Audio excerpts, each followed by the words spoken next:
Quisiera pediros que abriéramos nuestras Biblias en Juan, capítulo 16.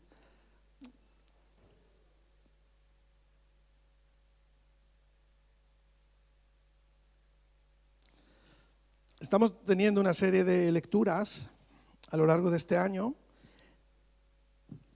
y la semana pasada ya comenzamos a leer Gálatas, ¿verdad? La carta del apóstol Pablo a las iglesias en Galacia, y ya comenzamos. Y yo quiero dar seguimiento a esas ideas, pero para dar seguimiento a eso me gustaría leer algo que el Señor Jesús dijo, y a partir de eso podemos avanzar.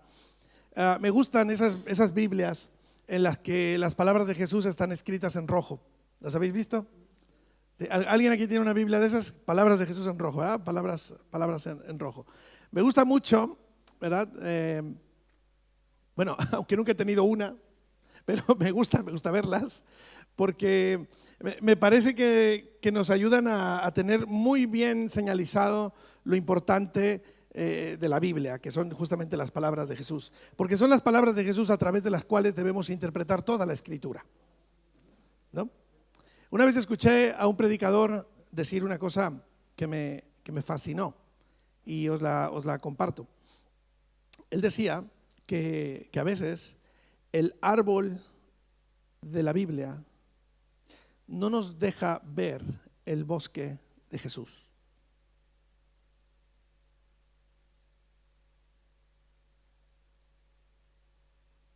Pensadlo. Pensadlo. Muchas veces el árbol de la Biblia no nos permite ver el bosque de Jesús. La Biblia es la palabra de Dios, ¿verdad que sí? Pero para entender la Biblia hay que entender a Jesús. Hay que comprender a Jesús. Para interpretar la Biblia hay que comprender a Jesús. Hay que escuchar lo que Él dijo. Y a veces, queridos, estamos perdidos leyendo la Escritura, Antiguo Testamento, Nuevo Testamento, las epístolas de Pablo, y ese árbol magnífico y precioso que es la Escritura, que es la Biblia, de repente no nos deja ver que hay un bosque amplísimo. Nos estorba la mirada a veces por nuestros paradigmas religiosos y humanos. No nos permite ver el increíble bosque de Jesús. Y nos quedamos solo con una parte, nos quedamos solamente con una revelación de lo que Dios ha mostrado de sí mismo, evidentemente. Pero es importante, queridos, que todo lo que nosotros queramos entender de la Biblia, de ese increíble árbol, lo disfrutemos desde el bosque de Jesús. Lo disfrutemos desde la estancia en Jesús, lo que Él ha hecho por nosotros. Por eso, en esta serie de 2 meses, tanto junio como julio, estaremos abordando las diferentes epístolas de Pablo a las iglesias. Y hemos llamado a esta serie En Cristo. En Cristo. En Cristo. ¿Qué virtudes hay en Cristo? ¿Qué logros? ¿Qué triunfos? ¿Qué desafíos? ¿Qué virtudes hay para los que estamos en Cristo? Y yo quiero, como he dicho antes, entrar a lo que dijo Pablo, pero no sin antes mirar lo que dijo Jesús, ¿verdad? Un montón de personas, queridos, nos perdemos en diferentes discusiones porque decimos, bueno, es que Pablo dijo, ¿verdad? Y a partir de ahí definimos la iglesia. Vale, está muy bien decir lo que Pablo dijo, pero antes de lo que Pablo dijo me interesa que dijo Jesús, porque están las palabras en rojo y son palabras que en ese increíble bosque de Cristo nos permitirán disfrutar el árbol de la palabra, disfrutar lo que la palabra de Dios, el fruto que la palabra de Dios quiere que nosotros tengamos también, ¿vale? Entonces os invito a asomarnos a Cristo, ¿vale? Antes de asomarnos a las palabras de Pablo, porque Pablo lo que hace es interpretar el Evangelio. Cristo es el Evangelio y Pablo interpreta el Evangelio. Cristo muestra el Evangelio, pero Pablo interpreta el Evangelio. Cuando la primera epístola que se lee en la escritura de Pablo es Romanos, ¿verdad? La primera carta que se lee. Y ya nada más comenzar Romanos, él dice una cosa fascinante. Dice que todos seremos juzgados, ¿no? Delante de Cristo. Luego dice pone una coletilla ahí impresionante. Dice, según mi Evangelio. Pablo, dice, según mi Evangelio. Quiere decir que Pablo, por la gracia de Dios, fue comisionado para interpretar el Evangelio, para transmitir el Evangelio ya no solo a los judíos, sino realmente a los gentiles, a los que no nacimos judíos. Su interpretación del Evangelio es absolutamente válida y necesaria, no solo para aquel tiempo en las iglesias de Asia, pero también allá donde haya iglesia en este momento del mundo. Pero para entender a Pablo hay que entender a Jesús. No sé si estamos de acuerdo con eso, ¿no? Que las palabras que dijo Pablo no nos impidan ver el gran bosque de Jesús. El gran bosque de lo que Jesús dijo. Entonces os invito a que vayamos a las letras rojas de Juan capítulo 16, sea que tu Biblia las tenga en rojo o no, pero son rojas, rojas, rojas cuando te asomas a ellas. En Juan 16, versículo 5, Jesús está hablando con sus discípulos, palabras rojas, letras rojas, y dice: pero ahora voy al que me envió, y ninguno de vosotros me pregunta: ¿a dónde vas? Antes, porque os he dicho estas cosas, tristeza ha llenado vuestro corazón. Pero yo os digo la verdad, os conviene que yo me vaya. Porque si no me fuese, el Consolador no vendría a vosotros, mas si me fuere, os lo enviaré. Cuando Él venga, convencerá al mundo de pecado, de justicia y de juicio. Vamos a parar un momentito aquí. Jesús está anunciando, quizás pues ya él mismo lo sabe, ¿verdad? Y lo reconoce, que los discípulos se están entristeciendo con el anuncio que les ha dado. Les está diciendo que Él se va, que Él va a entregar su vida, que Él va a morir. Algún discípulo, como recordaréis, básicamente casi se le ponía en el camino y le decía: no, por favor, no te mueras, ¿verdad? Y Jesús tuvo que decirle: aparta, Satanás. Madre mía, a uno de sus propios y amadísimos discípulos, uno de los más cercanos. Sin embargo, Jesús está diciendo: os he dicho que me voy y no me estáis preguntando a dónde voy. Os estáis centrando en otra cosa, no en lo importante. Lo importante es a dónde voy, no lo que me va a pasar. Lo que me va a pasar es solo un trámite, es parte del proceso para llegar a donde realmente tengo que ir. Y si yo voy allí, os conviene a vosotros, os conviene que me vaya, os conviene que ya no esté aquí. Y los discípulos esto no lo pueden procesar. ¿Por qué? Porque es su gran líder, su gran amigo, su gran maestro, que ellos han entendido que es el Hijo mismo de Dios, ¿sabes? Y les está anunciando que se va. Pero Jesús dice, en letras rojas, según nuestras Biblias: os conviene que me vaya. Estáis tristes, vale, pero hay algo muy importante. Está bien que yo me vaya, es necesario que yo me vaya, es bueno, es buenísimo, es necesarísimo que yo me vaya. ¿Por qué? Porque cuando yo me vaya, enviaré al Espíritu Santo. ¿Y por qué es importante que Él envíe al Espíritu Santo, queridos? Porque Jesús, a nivel hombre, está limitado por un espacio y un tiempo, ¿verdad? Jesús como hombre está limitado a poder llegar a unas cuantas personas, aunque sean multitudes que le siguen, pero Él realmente invierte su vida en un puñado de discípulos, ¿no? Solamente estas personas pueden entender directamente y profundamente el mensaje de Jesús. Pero si Jesús se va, Él promete que Él enviaría a su Espíritu Santo, el cual no está limitado ni por el espacio ni por el tiempo. El Espíritu Santo va a hablar a lo profundo de los corazones de todos los creyentes para revelarles la verdad del Evangelio, revelarles quién es Jesús, revelarles el Evangelio, revelarles la vida eterna. Por eso Jesús dice: os conviene que yo me vaya, porque si me voy, yo enviaré al Consolador, al Espíritu Santo, al Paracleto de Dios, el que os consuele, el que os dirija a toda la verdad, y Él os convencerá. Por favor, mucha atención, versículo 8: y cuando Él venga, convencerá al mundo de pecado, de justicia y de juicio. Pecado, justicia y juicio. El Espíritu Santo está en esta tierra primordialmente para convencernos a todos nosotros de tres cosas. Lo primero de lo que el Espíritu Santo nos va a convencer es de pecado, lo segundo es de justicia y lo tercero es de juicio. Es difícil de entender, pero Jesús, sabiendo esto, lo explica y dice: de pecado, versículo 9, de pecado por cuanto no creen en mí. Esta increíble frase roja, es roja, roja, roja, roja. De pecado por cuanto no creen en mí. Vamos a intentar domingo por la mañana, mira tú la hora que es, el azúcar ya empieza a bajar sus niveles, ya empezamos a pensar que en un momento determinado pues ya tendría que estar preparada la paella o el pollo que es domingo o lo que sea, pero ya el azúcar empieza a hacer sus estragos en el cuerpo a esta hora y este apenas va comenzando a hablar, madre mía. ¿Sabes? ¿Alguien por aquí está pasando frío? ¿Más de uno está pasando frío? ¿Sí? No, allí no, aquí sí, 2 personas sí. ¿Queréis cambiaros de sitio? Pues te digo, para que no sufráis, porque... Sí, no, pero veniros aquí, no os vayáis lejos, hombre, para... Allá hace más, pero estáis bien, estáis abrigados. No, no, en serio, oye, con confianza, estamos en familia, no pasa nada. Si se apaga, yo creo que luego vamos a pasar calor. Vamos a pasar calor. No, solamente porque les veo sufrir, aquí a mis hermanos les veo, oye, el frío, oye. Y digo, no, oye. Pero mira, las he perdido, se me han ido lejos. Ay, por hablar.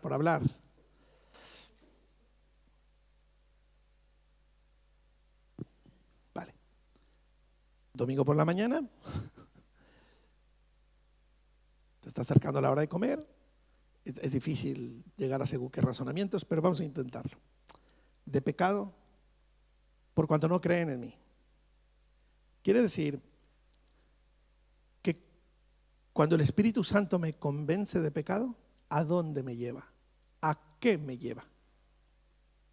A Cristo, pero ¿a qué? A creer en Cristo.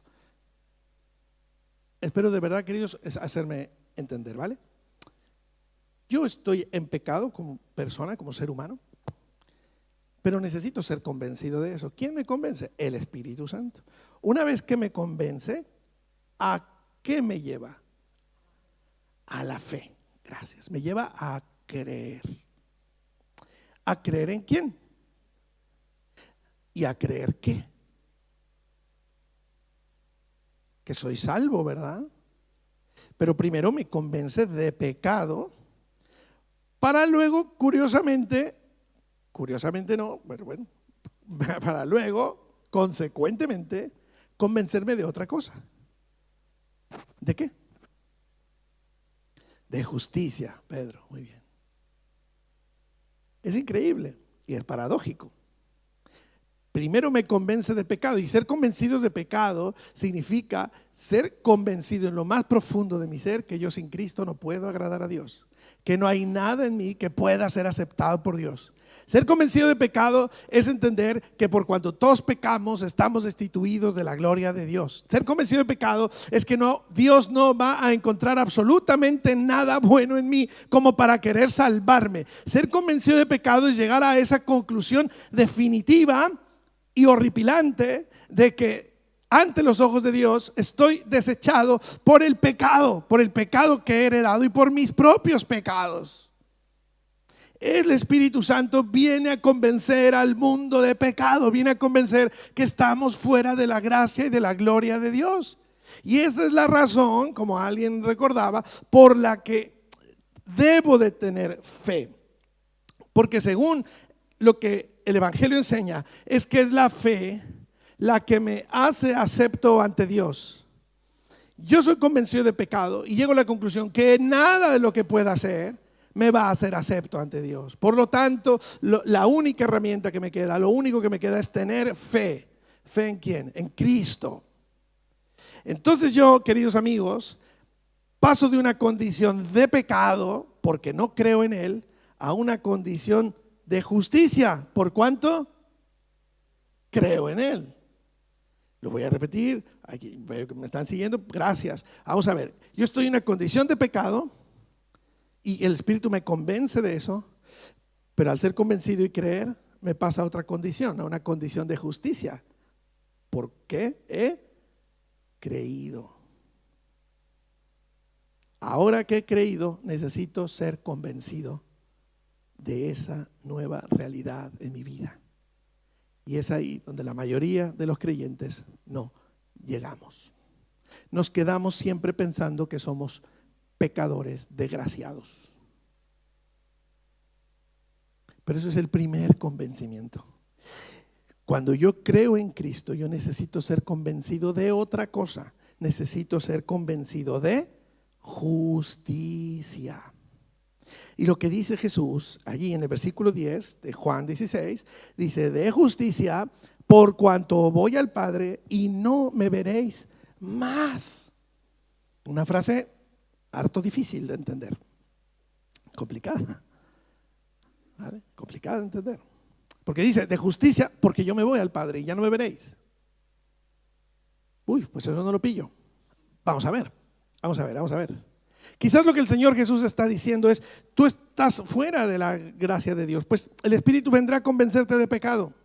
Yo no puedo convencer a todo el mundo, Jesús diciendo, a uno por uno: estás en pecado, estás en pecado, estás en pecado. Me llevaría toda la eternidad ir convenciendo de a uno por uno. Pero el Espíritu Santo, que no está limitado por el tiempo y el espacio, va a convencer al mundo de pecado, por cuanto no creen. Y cuando crean, vendrán a una nueva realidad, a una nueva naturaleza. Y en esa nueva naturaleza el Espíritu Santo comenzará a convencerles de otra cosa, ya no de pecado, porque ya hemos creído. Ahora nos empezará a convencer de justicia, porque dice: porque yo voy al Padre, lo cual quiere decir, queridos, que la gran alegría de que Jesús se haya marchado es que Él se ha ido con el Padre. Por eso Él preguntaba: nadie me está preguntando a dónde voy. Os estáis preocupando que si me van a maltratar, que si yo no sé qué, que qué vamos a hacer, pero no os estáis preguntando a dónde voy, porque eso es lo importante. Lo importante es a dónde voy a llegar si pongo mi vida por vosotros. Lo importante es lo que va a suceder ahora. Lo importante es que yo voy con el Padre y voy a estar delante del Padre, básicamente entre el Padre y vosotros. Y cuando el Padre os se asome a veros a vosotros, no volverá a ver el pecado en vosotros, sino me va a ver a mí. Y cuando Él se asome a veros, lo único que podrá ver es a una persona justa ante sus ojos. Va a ver a alguien perfecto ante sus ojos. Va a ver a alguien completamente 100% aceptado ante sus ojos de amor y de misericordia. Nos conviene que Él se vaya, porque Él se puso delante del Padre en propiciación por todos nosotros, para que cuando el Padre nos vea, no vea nuestro pecado, sino vea a Cristo Jesús. ¿Amén o no amén? Hasta ahí vamos bien, pero queridos, de eso el Espíritu Santo nos tiene que convencer, y es un convencimiento profundo y duradero, porque nosotros actuamos y pensamos con un paradigma que el apóstol Pablo le llama los rudimentos del mundo.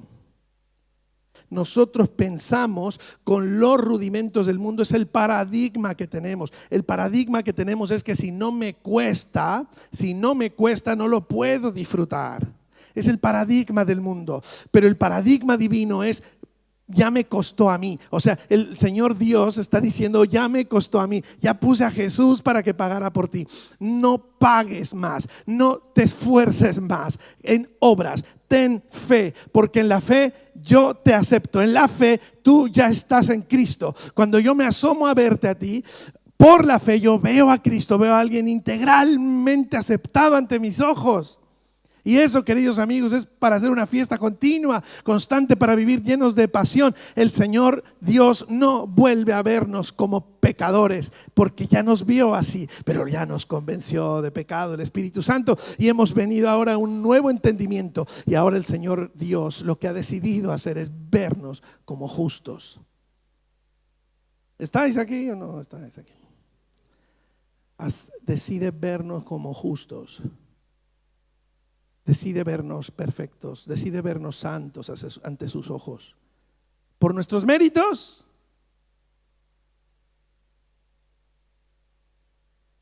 ¿Por qué? Por los méritos de Cristo. Él pagó todo el precio. Entonces, queridos, nos tiene que convencer de eso, pero eso es muy complicado. Tan complicado como convencernos de pecado, pues nos puede llevar toda la vida a convencernos de justicia. Después nos convence de juicio. De esto no voy a abundar, porque ya es un último convencimiento, y lo que me interesa es la parte de en medio, ser convencidos de justicia. Dice versículo 11: y de juicio, por cuanto el príncipe de este mundo ya ha sido juzgado. Mirad la progresión de ideas, mirad el increíble trabajo del Espíritu Santo en esta tierra. convencernos de pecado, porque no creemos en Dios, en Jesús. Pero si creemos, hemos sido convencidos de pecado, y por lo tanto comienza el segundo convencimiento, el cual es de justicia.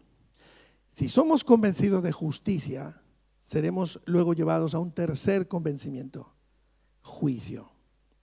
Lo cual no quiere decir que seremos juzgados. No, lo cual quiere decir que el enemigo ha sido juzgado. Quiere decir que el enemigo, Satanás, ya no tiene ni parte ni suerte en nosotros. Ya no tiene ninguna memoria en nuestras vidas, no tiene ninguna parte ni ninguna suerte en nuestros corazones. Ha sido juzgado, ha sido derrotado. Por lo tanto, el que me perseguía ha sido detenido, el que me condenaba ha sido condenado, el que me atacaba ha sido detenido, el que no permitía que a mi vida llegara la bendición ha sido aplastado. No hay nada que me impida vivir una vida de plenitud en Cristo Jesús. No puedo volver a culpar al diablo ni de lo que me está pasando, ni de lo que está sucediendo, ni porque me va bien y me va mal o lo que sea. No puedo volver a culparlo porque empiezo a ser convencido de juicio. Es decir, mi enemigo ha sido juzgado. Nada puede detener mi bendición, nada puede detener mi alegría, nada puede detener mi identidad, ni los resultados de mi identidad, ni mi propósito, ni mi destino, porque el enemigo ha sido juzgado. Y eso estamos hablando de una libertad total, una libertad absoluta en Cristo Jesús. La gran mayoría de creyentes nos quedamos con la idea del primer convencimiento. Yo estaba en pecado y ahora soy salvo, pero pues soy un pecador. Es verdad que pecamos. De hecho, el propio Juan en sus epístolas nos llega a decir esto: si alguno dice que no peca, es un mentiroso. O sea que aquí hay una cosa muy profunda, que pecar no es lo mismo que estar en pecado, ¿verdad? Somos invitados a vivir una vida de fe y una vida de plenitud ante los ojos de Dios, pero es verdad que por nuestra condición humana muchas veces seguimos pecando. Pero queridos, abogado tenemos para con el Padre. Ahora estamos en Cristo. Ya no estamos en la condición de pecado anterior. Estamos en esta nueva condición de justicia, donde somos falibles, donde somos débiles, pero tenemos a Cristo. No tenemos a Cristo. Estamos en Cristo. Estamos en Él. Con esto en mente, vamos a Gálatas. Yo he traído aquí una caja. Está aquí, muy bien. Y voy a hacer uso de esta mesa, si no os enojáis. Simplemente voy a reacomodar, así, voy a reacomodar una cosita. Bueno, con que me quede ese espacio libre. Mira, he traído una cajita. Simplemente, tampoco es la gran cosa, simplemente es para ayudarnos a entender. La voy a dejar abierta aquí, ¿vale? La voy a dejar abierta ahí. Vamos a ver, Gálatas. Quiero proponeros en el capítulo 3,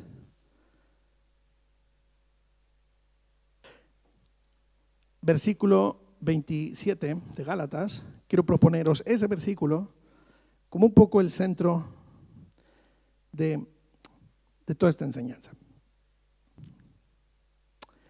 Dice: todos los que habéis sido bautizados en Cristo, de Cristo estáis revestidos. Wow. Mirad, he traído a dos personas. Las traje pequeñitas porque si no, no me iban a caber. Hay dos personas aquí. Una de estas, no sé cuál os guste más, si la del sombrero o no se le puede quitar. Mira, se le puede quitar el sombrero. Sin sombrero los dos. Hay dos personas aquí. Una de estas, o las dos, vamos a pensar, tienen fe. Tienen fe. Son convencidos, digamos, de pecado, ¿vale? Son convencidos de pecado y tienen fe en Jesús. Según lo que dice ahí, los que hemos tenido fe, hemos sido bautizados en Cristo. ¿Sabéis la palabra bautismo? Que significa sumergir, mezclar, introducir, meter, mezclar, ¿verdad? Dice que hemos sido bautizados en Cristo. ¿Tú me ves? Ahora no me ves. ¿Ahora qué ves? Claro, vamos a pensar que esta caja es Cristo, ¿vale? Vamos a pensar que esta caja es Cristo. ¿Dónde está Edmundo? ¿Dónde está el muñeco del sombrero? ¿El muñeco sin sombrero? ¿Dónde está? En Cristo. Vamos a pensar que yo soy Dios, ¿vale? Y vengo a mirar a Edmundo, a cualquiera de los que están aquí que han tenido fe. ¿A quién veo? Claro, veo a Cristo. Quizás la persona que está dentro dice, ya, pero yo soy pecador, yo soy un desgraciado, yo soy un pecador. Bueno, vale, pues abogado tienes con el Padre. Oye, recapacita, redirecciónate, pide perdón, abogado tienes con el Padre. Pero queridos, lo importante que tenemos que reconocer aquí es que los que hemos creído en Cristo, al ser convencidos de pecado y al aceptar al Señor en nuestro corazón, hemos venido a una condición de fe, una condición de perfección en Cristo. Cuando Dios se asoma, no nos vuelve a ver a nosotros, vuelve a ver en Cristo. Lo que Él ve es a Cristo, porque estamos en Cristo, estamos sumergidos en Él, metidos en Él, cubiertos en Él, rodeados de Él. Lo que allí dice, ¿no sabéis que los que habéis sido bautizados en Cristo, de Cristo estáis revestidos? Nuestro vestido es Cristo, nuestra armadura es Cristo, la manera de presentarnos ante Dios es Cristo. Vale. Pero aquí hay un problema, aquí hay un gran debate. Vamos a sacarlos de Cristo a estos dos, ¿vale? Vamos a dejarlos aquí un poquito fuera. Resulta, queridos hermanos y amigos, resulta que cuando la iglesia nace en los primeros tiempos, la gente que se convierte son todos judíos, ¿verdad que sí? Son todos judíos. Realmente las iglesias primitivas son, en principio en Jerusalén, son iglesias de judíos conversos. Vamos a decir iglesias judeo-mesiánicas. Judío-mesiánicas. Creen en el Mesías, pero siguen siendo judíos. Y como judíos, ellos siguen creyendo en las obras de la ley. No dejan las obras de la ley, sobre todo porque ven que Cristo era judío. Y asumen la condición de judío de Cristo. Un hombre que se circuncidó, que cumplió los mandamientos de la ley todos los días de toda su vida. Entonces ellos dicen, ahora que yo creo en Cristo, pues yo creo que es el Mesías, pero esto no me está pidiendo que deje el judaísmo, ¿verdad? No. Pero que creas. No hay ningún problema, pero que creas. El tema es, queridos amigos, que el evangelio se empieza a extender, se empieza a expandir por diferentes puntos del mundo antiguo, ¿verdad? Y sale de Jerusalén y se va a Antioquía y se va a Grecia y pasa entonces a Europa y a Turquía, diferentes partes a Roma. El evangelio se empieza a extender por diferentes sitios. Hay un problema, que en la medida que el evangelio se va expandiendo, gente se empieza a convertir al cristianismo, se empieza a convertir al evangelio, pero curioso, esa gente que se empieza a convertir no son judíos. No son judíos, al grado, queridos, que hay un montón de iglesias que se están fundando donde no hay ni un solo judío. Y Pablo, que ha sido encomendado por Jacobo y por Pedro, pues Pablo acepta estas iglesias, acepta estos hermanos, funda estas iglesias, vamos a decirlo así, comienza esas comunidades de fe, pero nadie es judío. Y él empieza a entender, empieza a tener un debate, me supongo, empieza a tener un debate con Dios. Señor, ¿qué hago con esta gente? Y el Señor le revela lo que está mostrado en Génesis 12, cuando Abraham cree a Dios y dice que creyendo a Dios esto le fue contado por justicia. Pablo es el hombre que entiende que para estar bien con Dios no se necesita cumplir los reglamentos de la ley, sino se necesita la fe. Y él entiende lo que Jesús ha dicho en Juan 16. Él entiende lo que Jesús ha dicho. Lo comprende bastante bien. Pero no solo lo comprende, lo aplica. Lo cree, lo aplica. Y no le exige a nadie de los nuevos conversos a hacerse judíos. No les exige judaizar. No les exige que cumplan los mandamientos de la ley. No les exige, por ejemplo, circuncidarse. No les exige guardar el sábado. No les exige tener las comidas ceremoniales. No les exige nada. No les exige nada. Les exige una cosa: creer. Y a partir de creer, tener una vida coherente con lo que han creído. Pero queridos, las iglesias de Jacobo, las iglesias de Pedro son iglesias judías mesiánicas. Y entonces esta gente, pues ya sea por chismosos o porque son enviados o porque van a hacer negocios a otras ciudades, llegan a las iglesias y dicen: aquí hay una iglesia de creyentes, de cristianos, voy a entrar aquí también yo. Pues entran y se encuentran con un ambiente que para nada parece a las iglesias de Jerusalén. Es un ambiente que no es judío. La gente no va vestida como judío, no van peinados como judíos, no hablan como judíos, no saben las palabras hebreas, no exigen a nadie circuncidarse, no tienen, la gente come sangre, por ejemplo, y los judíos en la ley estaba prohibido. Esta gente come cerdo, por ejemplo, y en la ley estaba prohibido. Y estos creyentes judíos cristianos empiezan a escandalizar. Dicen: ¿cómo es posible que, convirtiéndose al cristianismo, Pablo, no les exijas que cumplan los lineamientos de la ley?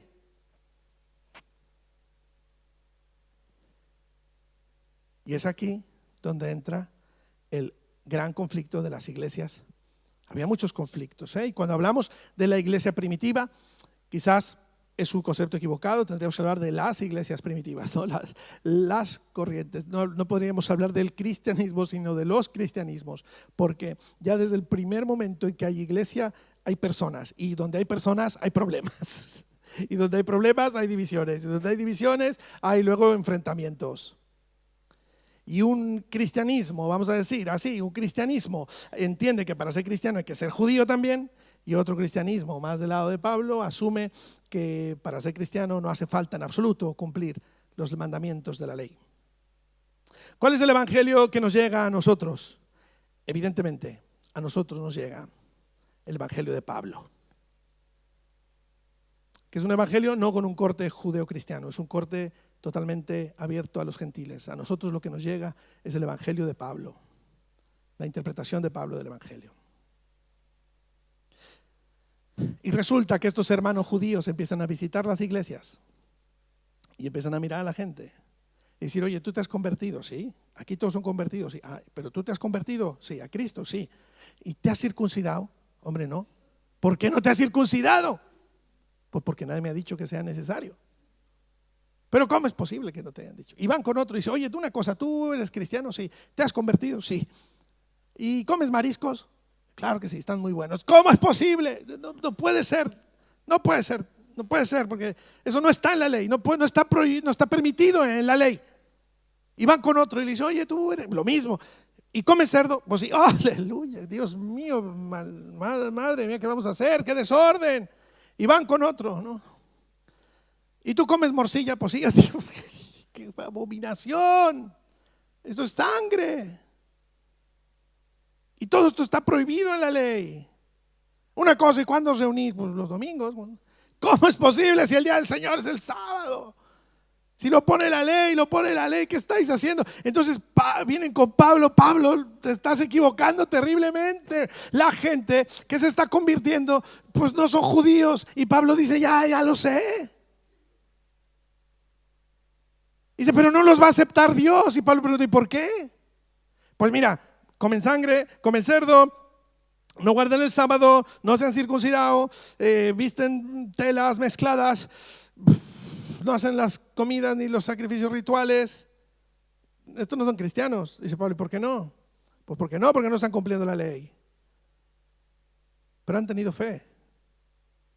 Ya, por eso. Pero han tenido fe, defiende Pablo. Los apóstoles como Pedro le habían dado permiso a Pablo que fuera a los gentiles, y ellos habían dicho: no hace falta que cumplan los rituales de la ley, no hace falta, Pablo, ve a ellos, no hace falta. Esto en Hechos entre el 13 y el 16. envían a Pablo y le dicen, no te preocupes, predica a los gentiles, no tienen por qué cumplir la ley y tal, pero ya es verdad. Pero no habían pensado que aquello iba a proliferar tanto y que se les iba a ir de las manos y del control judeo mesiánico. Y se fue de control, se fue de madre. Y las iglesias nuevas eran iglesias sin corte judío. Y estaban muy ofendidos. Entonces Pedro, que era muy Pedro, sabéis que Pedro siempre fue muy Pedro, ¿verdad? Con todo lo que, con toda la connotación que pueda tener eso, para lo bueno y para lo malo. Pedro, pues en un momento determinado, antes de que comenzara toda esta movida, pues él comía con los hermanitos, comía lo que había de comer ahí, no tenía cargo de conciencia, comía porque entendía que el Dios había abierto la puerta a los gentiles.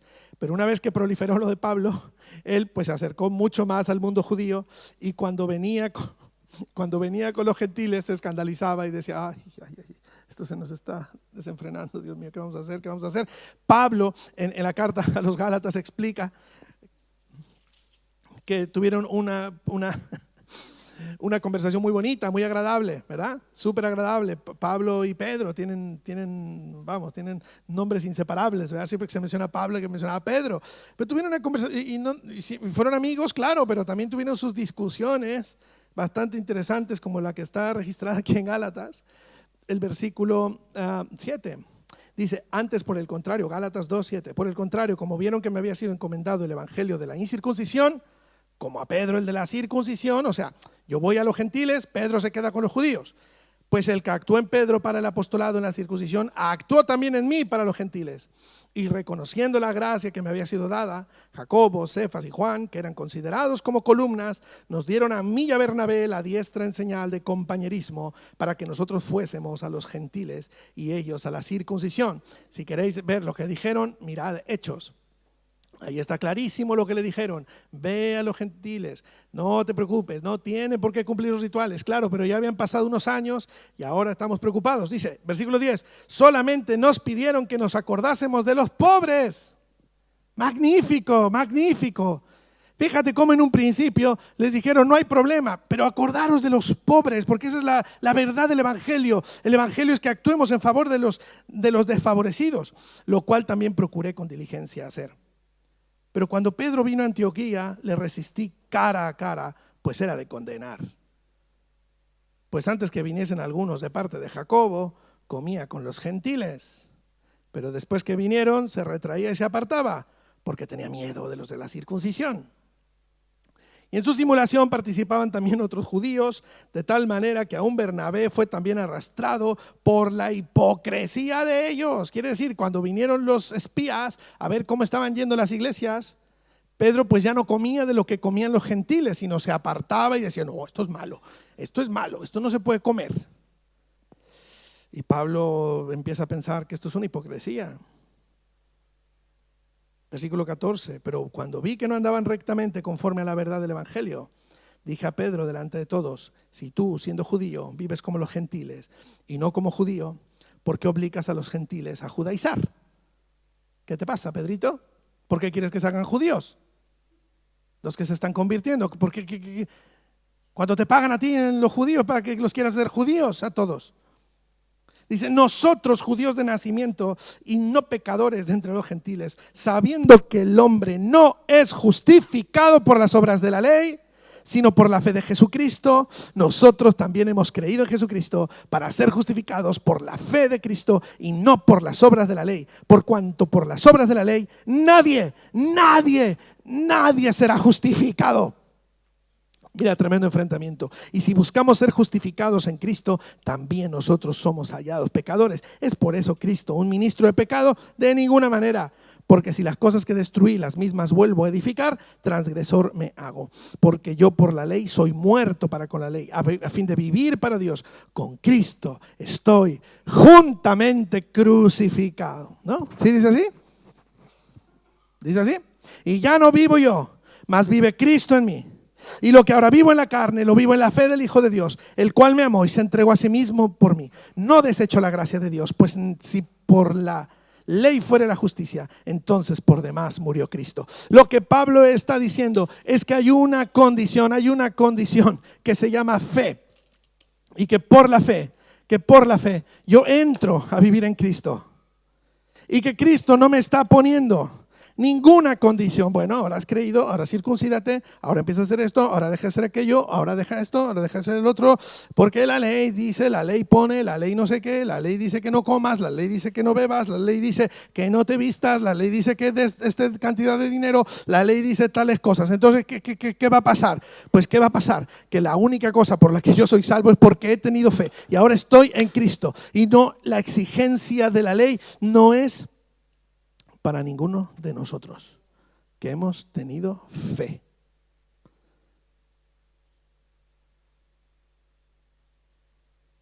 Esto nos lleva a un problema de raíz. Porque como pensamos con los rudimentos del mundo, entonces nuestra primera idea es, Pablo, Edmundo, quien sea que esté enseñando esto, tú, quiere decir que les estás dando permiso de pecar a todos, que vivan como sea, porque no hay exigencias, ¿no? Como Dios no está exigiéndote nada para salvarte, solo la fe, estás permitiendo, estás dando una licencia para pecar. Y entonces Pablo, por eso es importantísimo entender la carta a los Gálatas. Pablo lo que viene a enseñar, ¿por qué lo ha entendido? Es que este entendimiento no es un permiso para pecar. Este entendimiento es un permiso para ser justo, por fin, sin las ordenanzas de la ley.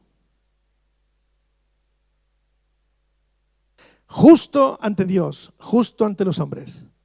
No porque la ley diga que no mates, no porque la ley diga que no robes, no porque la ley diga que guardes el sábado, no porque la ley diga que te circuncides o no te circuncides, no porque la ley diga ninguna cosa, sino porque Jesús, en letras rojas, muy rojas, dijo que los grandes mandamientos a cumplir son amar al Señor tu Dios con todo tu corazón, con toda tu alma y todas tus fuerzas, y amar a tu prójimo como te amas a ti mismo. Que si tú cumples eso, cumples toda la ley y todos los profetas. ¿Me estoy explicando? Entonces, queridos, en mi condición en Cristo, ¿cuál es mi responsabilidad? Mi responsabilidad es vivir coherentemente con lo que Dios dice que yo soy. Vivir alineado a sus propósitos y a sus principios. No por la lista de los 10 mandamientos, no por la lista de 300 y tantos mandamientos y preceptos que pone la ley. En el momento, amados, que yo quiera cumplir una cosa delante de Dios, porque la ley lo dice, en ese momento, aunque no estemos judaizando, que ya sería un extremo terrible. ¿Cuántas gentes no conocemos? Permitidme poner este ejemplo. ¿Cuántas personas no conocemos que van a Israel, por ejemplo, ven lo que hay ahí, la cultura que es tan fascinante, Jesús no sé qué, no sé cuánto por aquí pasó, y ven lo que es judío, y de repente cuando vuelven ya llevan el kipá, el sombrero, ya empiezan a poner menorás en su casa? Está bien, pues los símbolos son buenos, está bien, correcto, pero luego ya, es que el domingo no deberíamos reunirnos, es los sábados porque la ley dice no sé cuánto, no sé qué. Y cada cosa que bueno, eso ya es un extremo, como decía, pero cada cosa que nosotros hacemos porque la ley lo dice, nos estamos equivocando. Entendedme bien lo que voy a decir porque es grave. Incluso un no matarás, incluso un no robarás, incluso un no lo que quieras. Si lo hacemos porque la ley lo pone, nos estamos haciendo esclavos de la ley. ¿Por qué entonces no matar? ¿Por qué entonces no adulterar? ¿Por qué entonces no robar? ¿Por qué entonces no desear la mujer del prójimo? ¿Por qué? ¿Por qué? Entonces, ¿qué razón hay? Es súper sencilla. Por la nueva ley.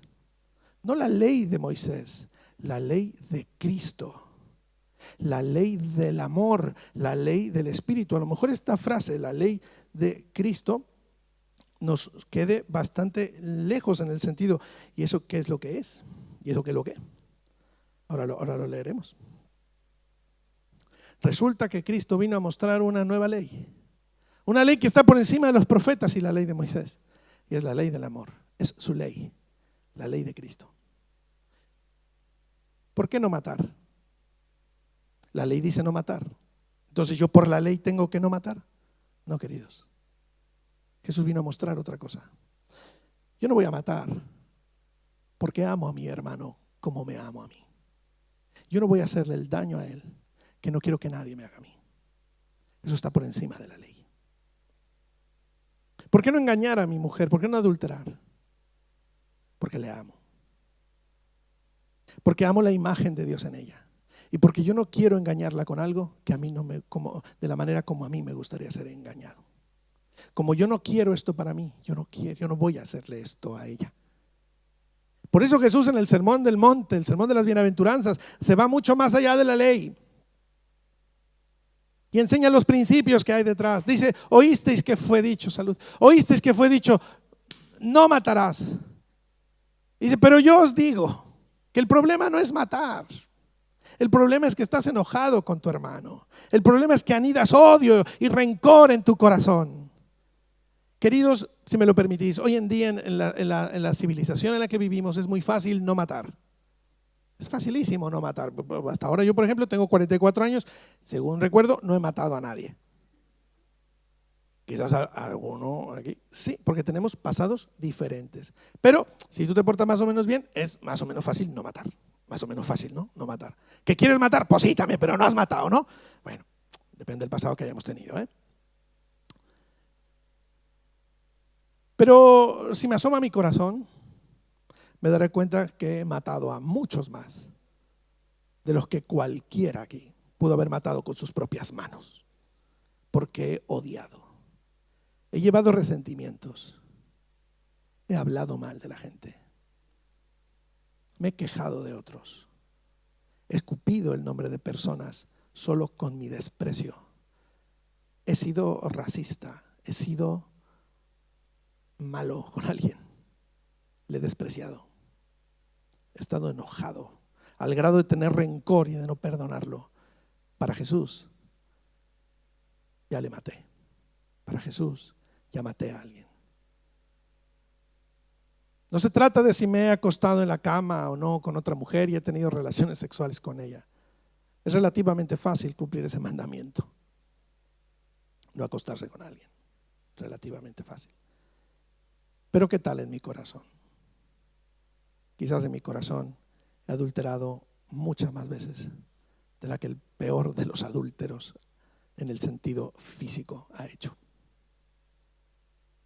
Quizás en mi corazón y en mi vida, con lo que he visto, con lo que he pensado de las mujeres, con el alcance tan a la mano que tenemos con la pornografía hoy en día, quizás he adulterado y he participado en más orgías que cualquier persona que lo haya hecho físicamente.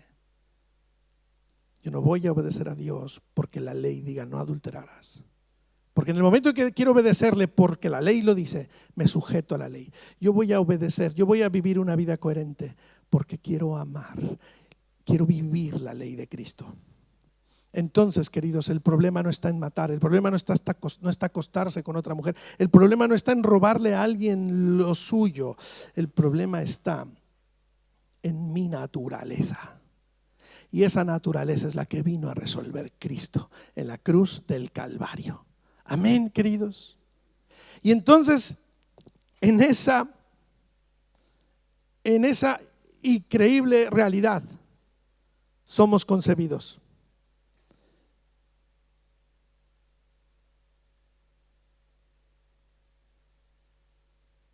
Ay.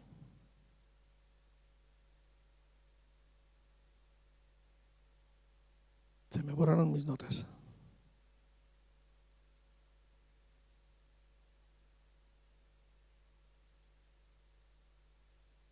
Vale.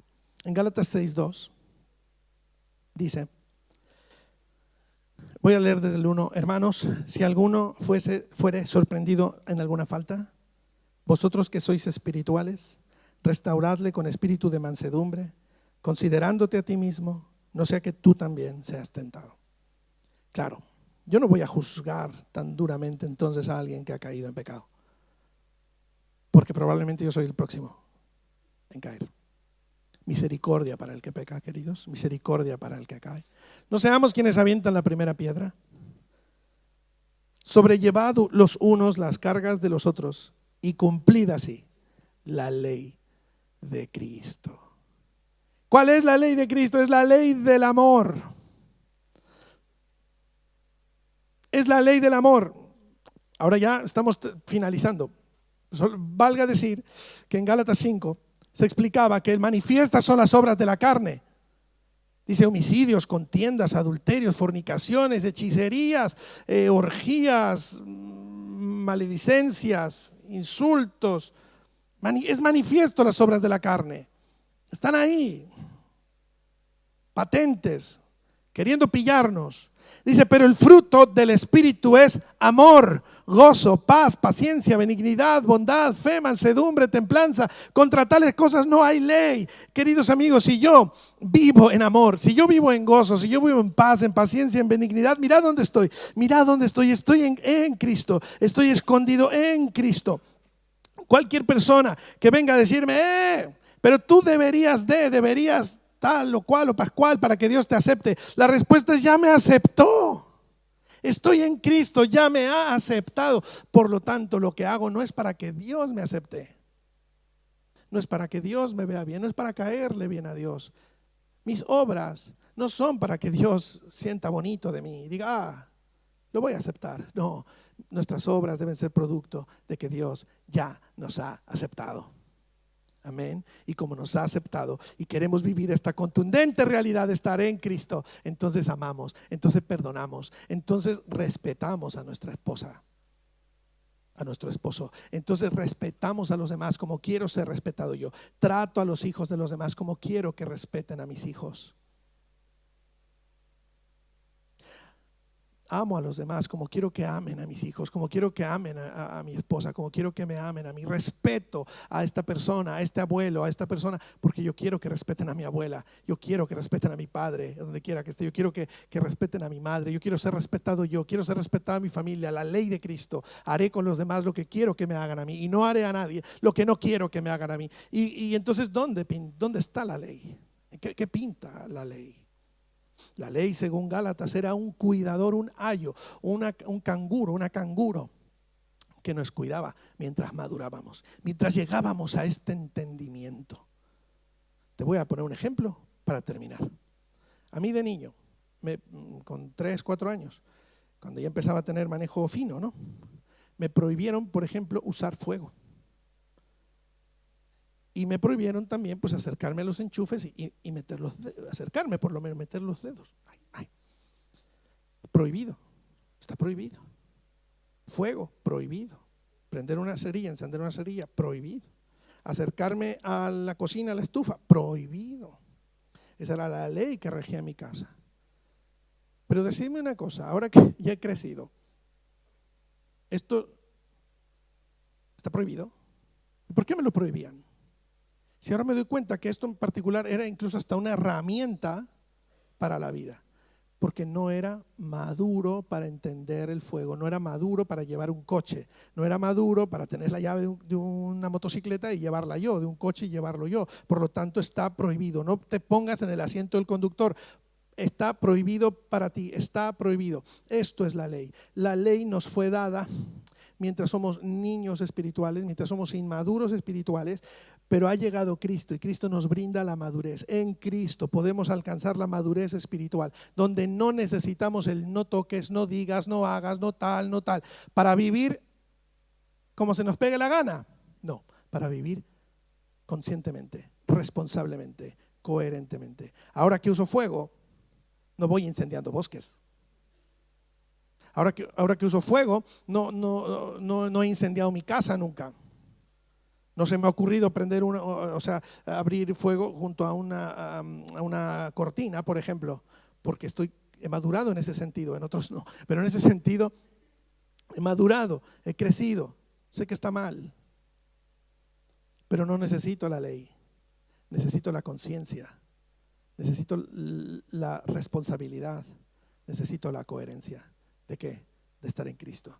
¿De qué? Del amor. Queridos, esa es la vida de libertad a la que el Espíritu Santo nos invita, convenciéndonos de pecado, de justicia y de juicio. Nos ponemos de pie, mis amados hermanos.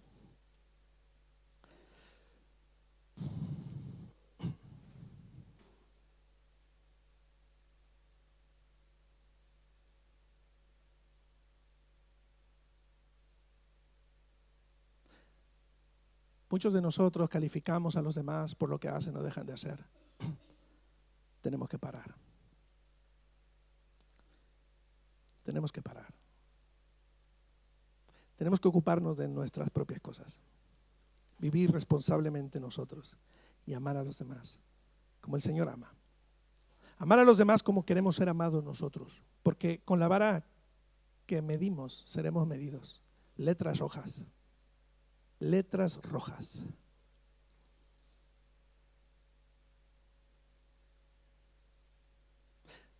Papá, ¿cuánto necesitamos tu revelación y tu amor para con nosotros? ¿Cuánto necesitamos, Señor, que nos hables, que nos convenzas? Espíritu de Dios, Padre, que tu Espíritu venga y nos siga convenciendo de pecado, de justicia, de juicio. Si ya te creemos en ti, si ya creemos en ti, convéncenos de justicia a través de tu Espíritu Santo. Convéncenos que somos justos y convéncenos del estilo de vida que se vive en la justicia. Ya no de una manera libertina, no de una manera tal, pero no porque la ley lo ponga, sino porque somos libres. Libres para ser justos, libres para hacer lo bueno, libres, Señor, absolutamente libres para vivir coherentemente con lo que tú dices que somos, para vivir plenamente lo que somos en ti. Padre, estamos en tus manos. Padre bendito, Padre amado, diste a Jesús por nosotros. Padre bueno, Padre santo, Padre grande. Tu exigencia era: si no cumplías la ley, no te puedo aceptar. En Cristo la hemos cumplido al 100%. Nos ves perfectos, santos, justos. Estamos en Cristo. No hay duda, se oye, lo oigo, estoy allí dentro. Por eso es que dice tu palabra que el Espíritu dice a nuestro espíritu que somos hijos de Dios. Claro que sí, lo oigo, porque es sencillamente este agitar en mi interior que dice que soy hijo. Y si hijo, heredero. Coherente. Señor, te obedecemos no por miedo. Te obedecemos no porque la ley lo exija. Te obedecemos porque tú nos has amado. Te obedecemos para cumplir la ley de Cristo. Amar a los demás como a nosotros mismos. Amarte a ti por sobre todas las cosas. Gracias, Jesús.